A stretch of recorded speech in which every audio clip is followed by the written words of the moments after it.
Gaming is a hobby I do for fun, and I imagine a lot of other people play and do for fun as well.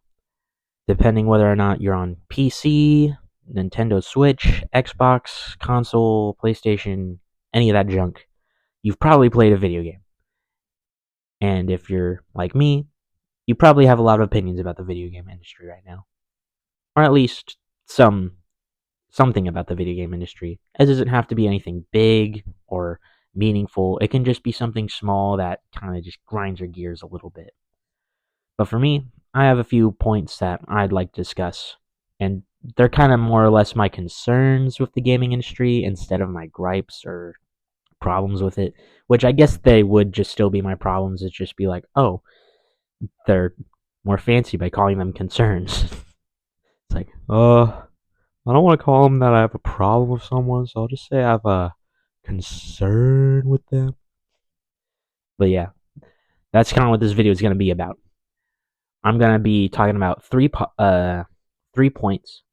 It's going to be prices in video games, whether it be how high the game is priced or how high the microtransactions are priced. And I'm also going to be talking about live service games and my opinions on them. And then lastly, we'll go on and talk about the console itself and talk about some problems that I have. And I'm going to be specifically talking about the PlayStation 5, as that's what I mostly play my video games on. So my main gripe with prices are, it seems like they keep on getting higher and higher the more I look at them. And it's not just for microtransactions, it's for the game itself. And I don't know about you, I'm the type of guy that doesn't feel good whenever I spend like $80 on a video game. I'm sorry if you're like, oh, it's for entertainment purposes. I'm like, dude, it's $80. I could go ahead and go to a concert and get like more entertainment and stuff out of that than playing a video game in my own house. I'm sorry. I just don't think $80 is worth it for a video game. Or $100. That's just way too expensive. 60 was pushing it. Whenever they started making games $60, I was like, well, it's getting a little pricey. I don't know if I can afford that. I like I like going back to the games where they were like, oh, it's around $20 or $30. 40 would have been the highest price back then, but it's like, oh. I mean, like, I know back then with like Nintendo games and stuff, like they were always priced insanely high, like with cartridges and stuff like that. But I mean, come on.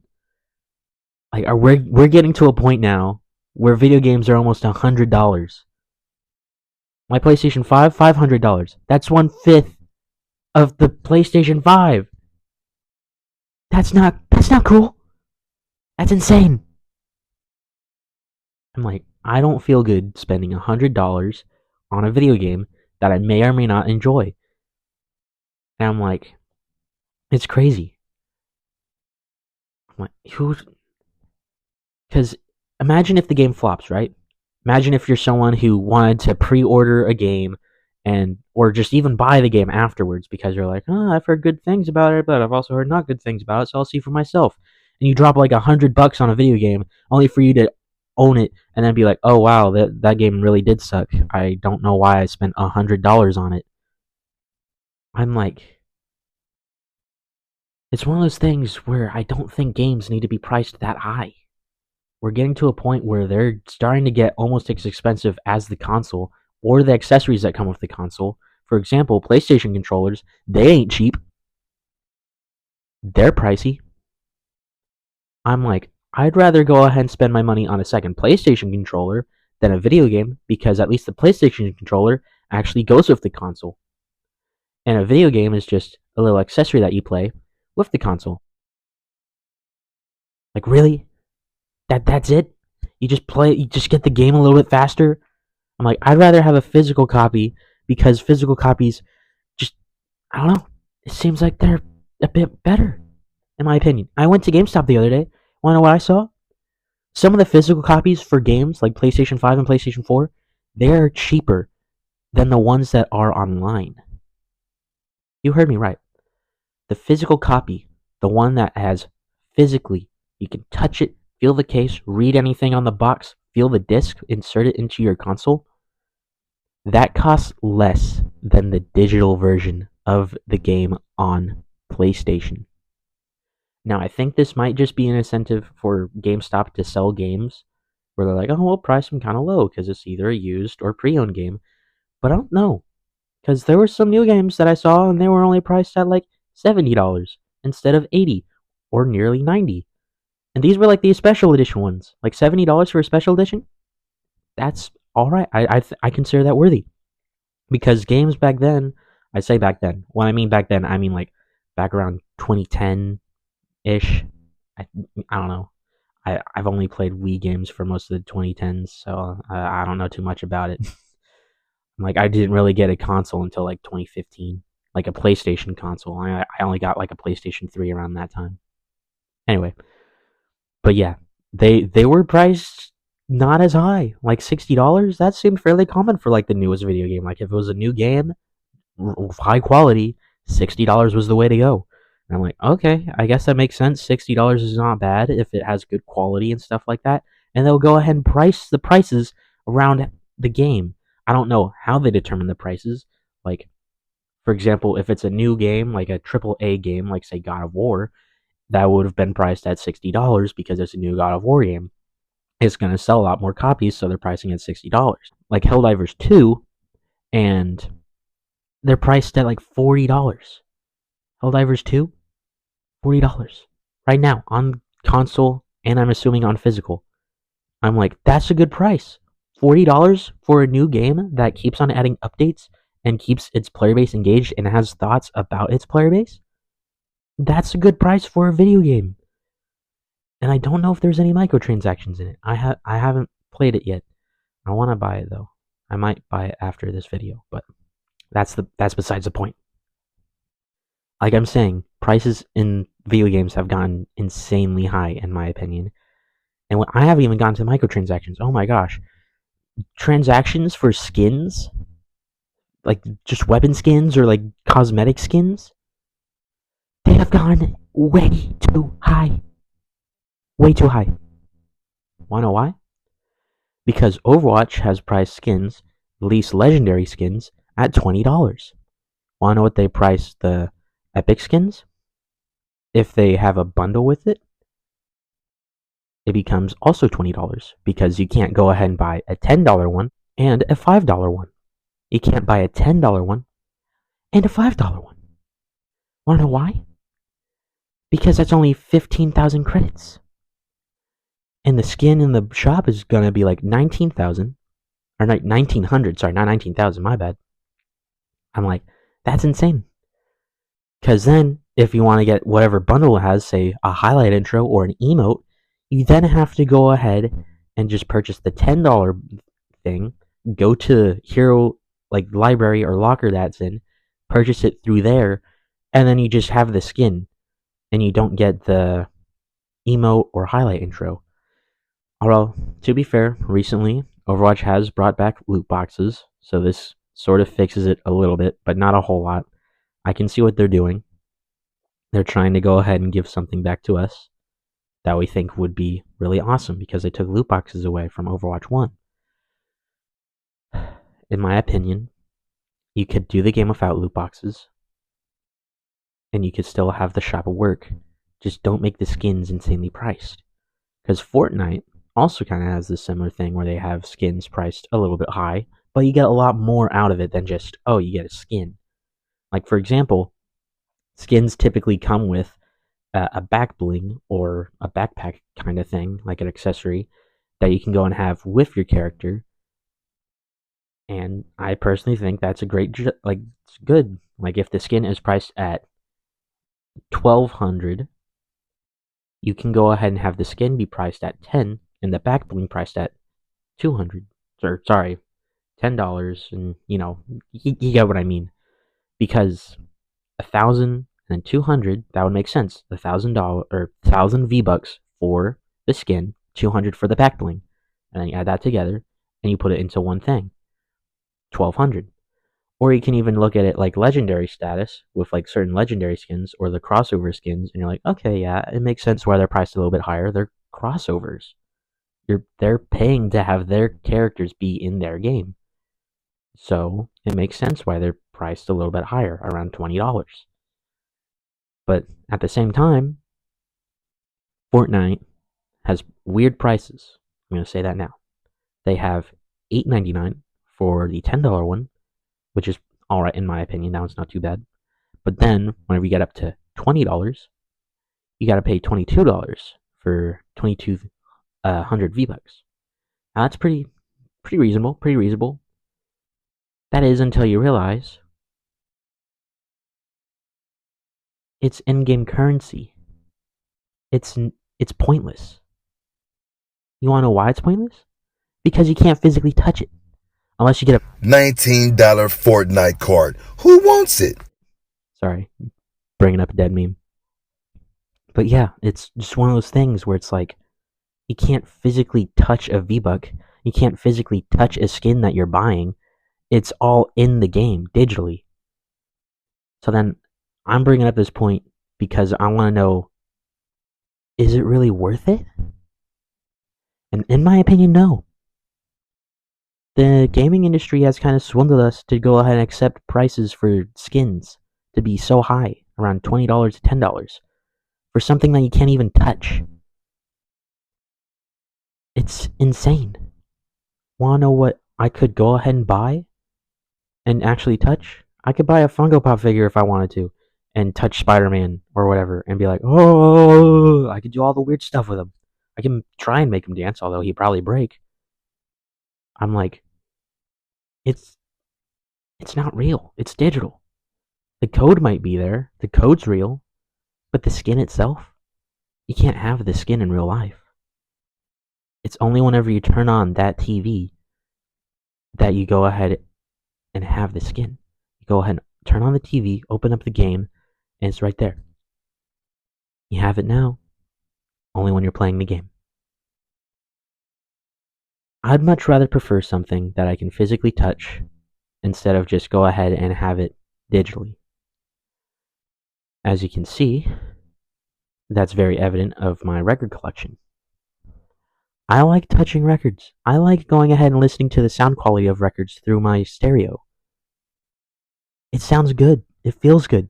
It's awesome whenever I buy a new record because it's just like, oh, it's great. Also, the whiteboard, I know it has Linkin Park's Hybrid Theory.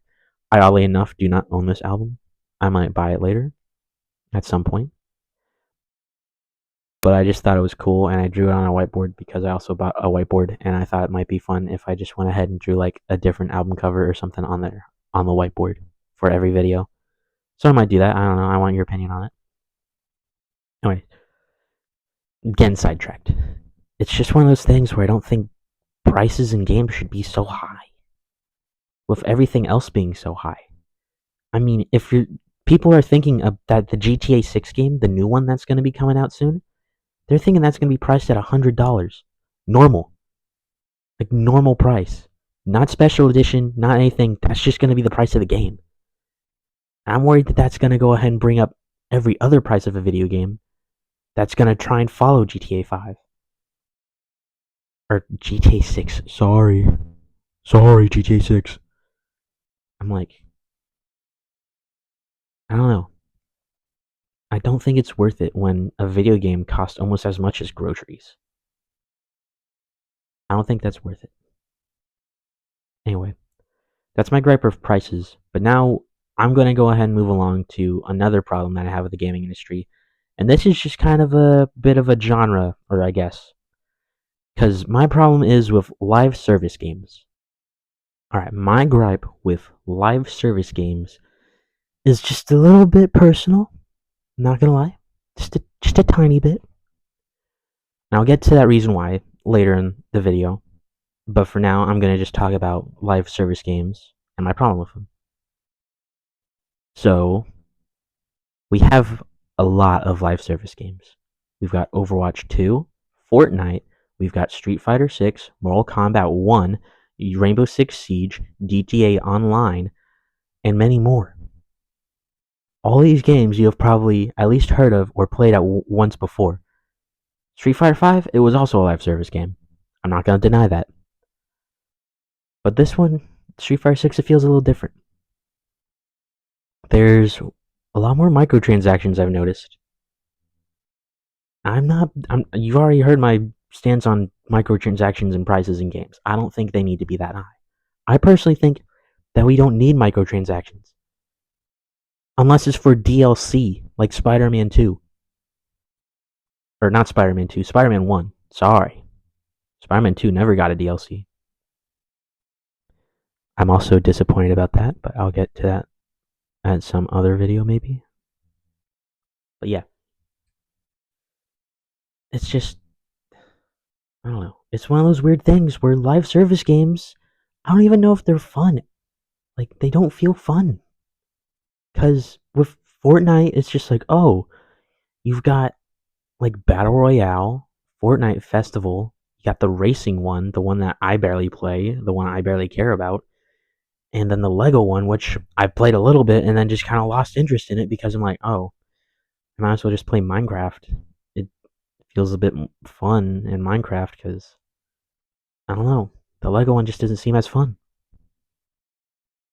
And I've had this opinion of like live service games for a while, but has anyone else noticed that live service games are like big? And I don't mean big in like, oh, they're big in price range because most live service games are just free.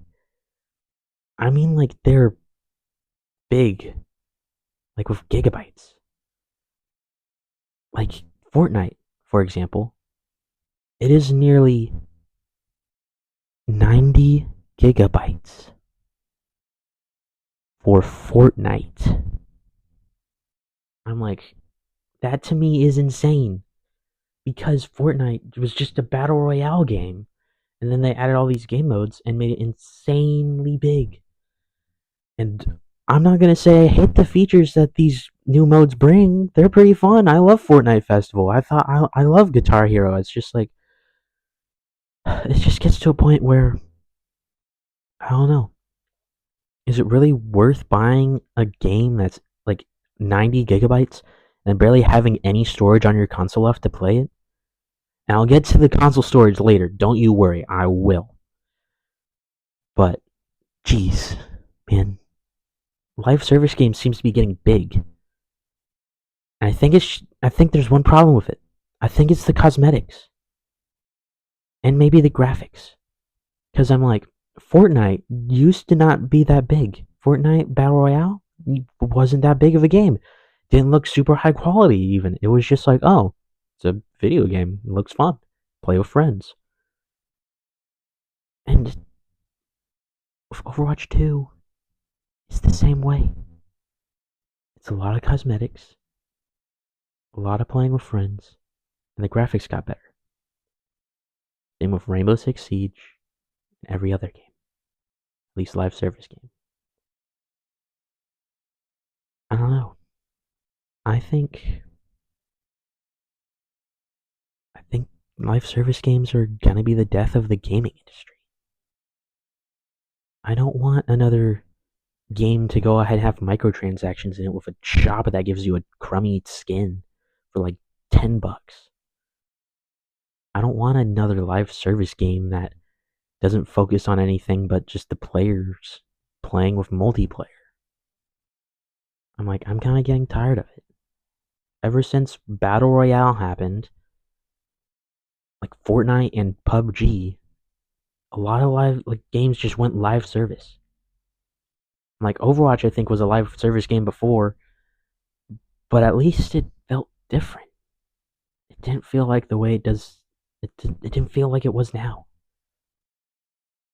And like my gripe is also with Marvel Rivals as well because these are my concerns with it as well.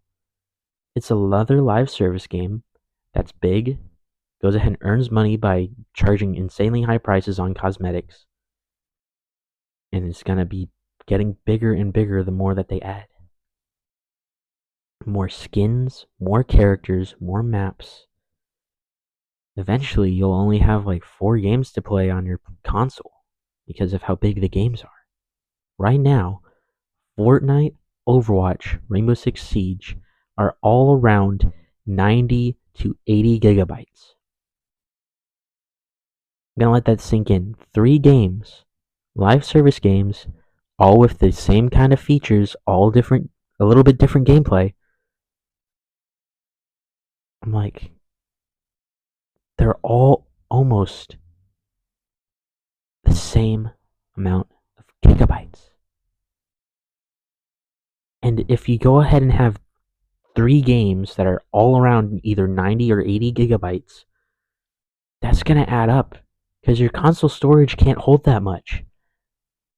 Mine originally was able to hold 500, but then you get 3 big, not even big games, 80, 90.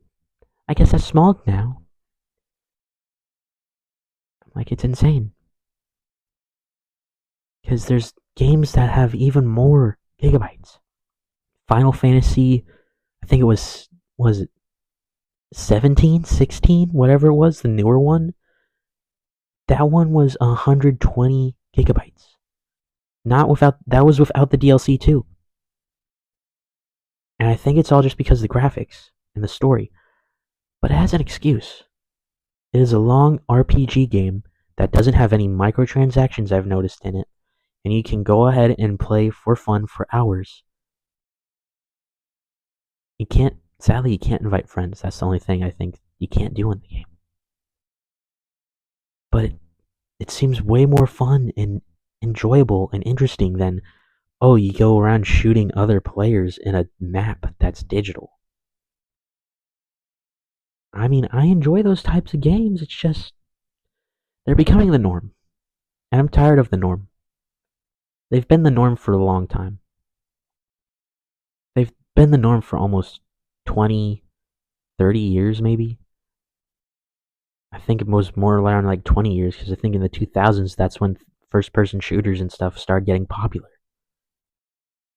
So around like that time, I don't know.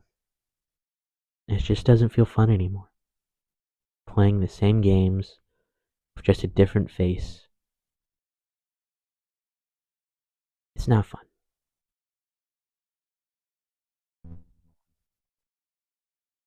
I used to love this hobby, playing games. Now, the only enjoyment I find is playing single player games. Don't get me wrong, I love playing with friends. Friends are fun to play with. It's just, it feels like it's pointless now. Whenever you have friends to play with, it's just like, oh, let's hop on Siege, play another 5 rounds, lose 5 rounds, either win 5 rounds, go ahead and shout and scream at the enemy or each other for doing something that you don't like. The same way in Overwatch 2. That player base is pretty toxic, I'm not gonna lie. Fortnite, I don't know, Fortnite's doing its own thing. I don't really have a whole lot to say about Fortnite besides it's getting big and they need to slow down. Like Fortnite, it has so much cosmetics that I don't think are needed. For example, we got a whole ton of skins, which is probably what's going to be the big thing. Which, I mean, if you want it to be the big thing, fine, make it the big thing. You got backpacks, back blings. They're alright. I mean, you can use them. You don't really need one, but you can use them. Pickaxes. If you need the pickaxe, fine, have a fancy, cool looking pickaxe. The glider, yeah, why shouldn't you have something cool to land on the island with? Sky trails, what? Fall trails? Something that seems so minor that you're giving it to us? Okay, that's weird. And this one was one that my mom and dad always joked about, because I'd go and be like, Mom, Dad, can I buy a new Fortnite skin? It looks so cool. When I used to not have like a credit card or anything. But now it's just, it's ridiculous. Shoes. They have shoes. They're charging you $10 for virtual shoes. Shoes that your character can wear in a video game. I didn't think it was pointless back then, but now I see why. It's so dumb. It's not real. It's not physical. And they have more. They have lobby music. They have the song tracks that you can play in Music Festival. They have skins, like different car decals or whatever for your car, for the racing game mode. You have Lego sets that you can buy in Fortnite when you can go out and buy a Lego set in real life and build it? It's just gotten ridiculous. Fortnite, we don't need all these cosmetics. We don't need all this stuff. We don't need player banners. They're pointless. We don't need gun wraps.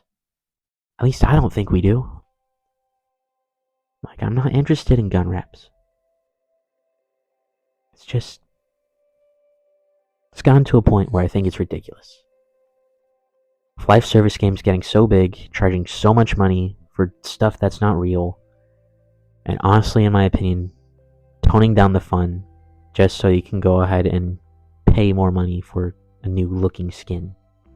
That's what I feel the game industry has become now. Just buy skins, buy cosmetics. Don't care about the story, don't care about the lore, don't care about what all this stuff means. It's just not fun anymore. And I think that goes to the perfect transition for the console itself. We're going to be talking about the PlayStation 5 and its problems. Alright. PlayStation 5, in my opinion, as a next-gen console, sucks. It sucks. It's not fun. Wanna know why? It's lame. There's no games. It's stupid. I'm like, yeah, I bought an external hard drive for like almost $100, thinking like, oh, I can go ahead and store my PlayStation 5 games on here.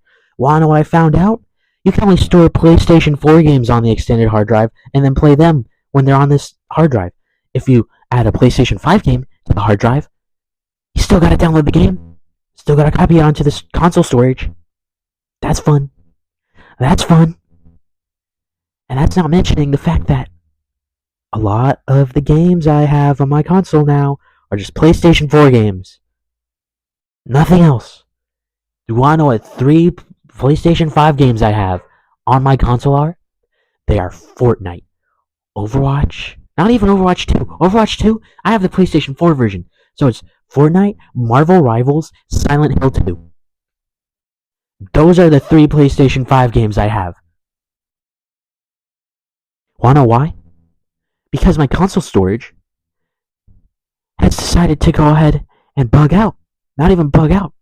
This is a common problem I've noticed for other people who have PlayStation 5. It's the other storage.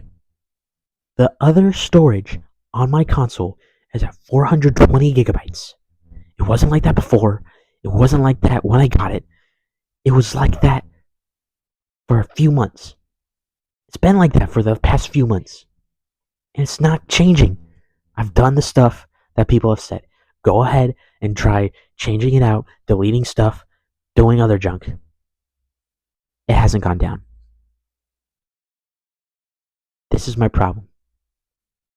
And I don't think it's the PlayStation 4 games because I've deleted basically every game in my library. I went ahead and did a hard restart, factory reset my PlayStation 5 3 times. Nothing. Not moved an inch. My console is at 420 gigabytes in other storage, and you want to know the worst part about it? You can't access the other storage and delete stuff because they are necessary for the PlayStation 5 and games to run. So either every time my console is updated, it's updated its other storage, or any game that I download, it adds a whole bunch of other storage to it that it thinks I don't want to delete. When in fact, I probably could just delete a few minor things from there and it'd be fine. But no, they don't want you accessing it. Wanna know why? They want you to spend more money. They want you to spend more money on PlayStation. They want you to go ahead and fix your console only to find out, oh, you need to go ahead and take it down, break it apart, buy a $950 hard drive to go ahead and install on your PlayStation. If you do it wrong, ruin your PlayStation. You gotta buy a brand new PlayStation 5. See what I mean? PlayStation 5 is lame. You wanna know what new games have come out? None. There's significantly not a whole lot of games. You know what I mean? Where it's like, have a ton of games, but no games. Yeah, that's the PlayStation 5. It has a whole lot of nothing games, and somehow it's just insane. Because a lot of the games I have on my PlayStation 5 right now with the external hard drive are just PlayStation 4 games. And when I go ahead and look at the updated version of the PlayStation 5 version, I'm like, oh, it's just graphics. Really? Really? The only thing new about the PlayStation 5 is updating the graphics card, not updating the storage, and just like if it has updated the storage, it's been by a little. Like I can't even play games that my friends love to play without having to be like, oh, sorry guys, you gotta download the PlayStation 4 version because I only have the PlayStation 4 version on my console. It's dumb. You wanna know something? Silent Hill 2, I love that game. The remake, it's awesome. It adds 2 new endings. It already has a whole ton of endings. And I think it's amazing. The graphics, great. Gameplay, fun. Wanna know what I hate? The fact that it's only like 60 gigabytes on my console, and my console can barely hold it. Right now, my console is sitting at only 17 gigabytes of free space. 17. That's not enough for a new game. That's not enough for even a live service game. Because the graphics go up, the cosmetics go up, everything goes up. Bigger means better, right? Sometimes I just don't want a big game. Sometimes I just want a fun game. I don't want a game that's insanely big, that my console can't hold, that I have to either go and choose what games to delete, what games to have all the time. I just want to have games. I think this is why a lot of people are switching over to PC. Because with a PC, you can update the hard drive and stuff on the graphics card. You can update everything on it. It might cost you a pretty penny. It won't be cheap, I can tell you that. But then when it's all done, you can download as many games as you want, have as much fun as you want. Graphics, not a problem. You update your graphics card. PlayStation, if you got a game that has higher graphics and your console can't handle it, too bad, you gotta wait for the next gen. I'm like, it's insane. It's insane. And the console, I'm worried that it's just dying. So far, all the games that are popular have mostly just been digitally downloaded, not physical, not anything. Back then, you'd have to go ahead and buy stuff for your console if you wanted to play a game. Duck Hunt, you had to buy the console, the game. You have to go and buy the gun thing if you want to use it. I'm sure you didn't have to, but if you wanted to, you could. You could either use the little SNES controller or whatever. But still, it's insane.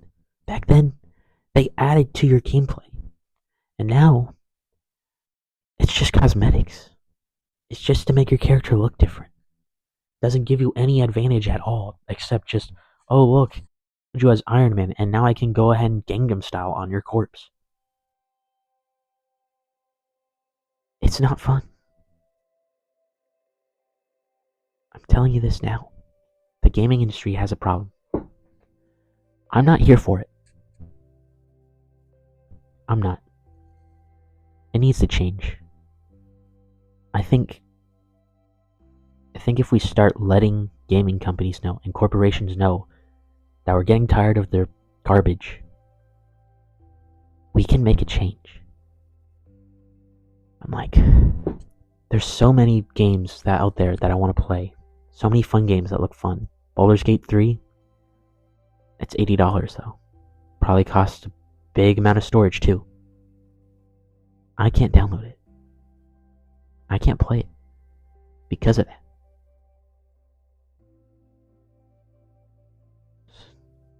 There's a lot of games that are on the PlayStation 5, but you just can't do anything with them. It's insane. Anyway, that's all I have for today. That's all I have. Just want to leave it on this note that the gaming industry is going to be getting worse. If GTA 6 goes ahead and releases at $100, other games are going to start doing that. They're going to make it the norm. And I don't want that. Anyway, sorry for leaving on a sad note. But that's it. Hope you have a great rest of your day. I hope that you don't fall into the same problem I have and lose joy for some video games. Maybe even gaming in general. Anyway,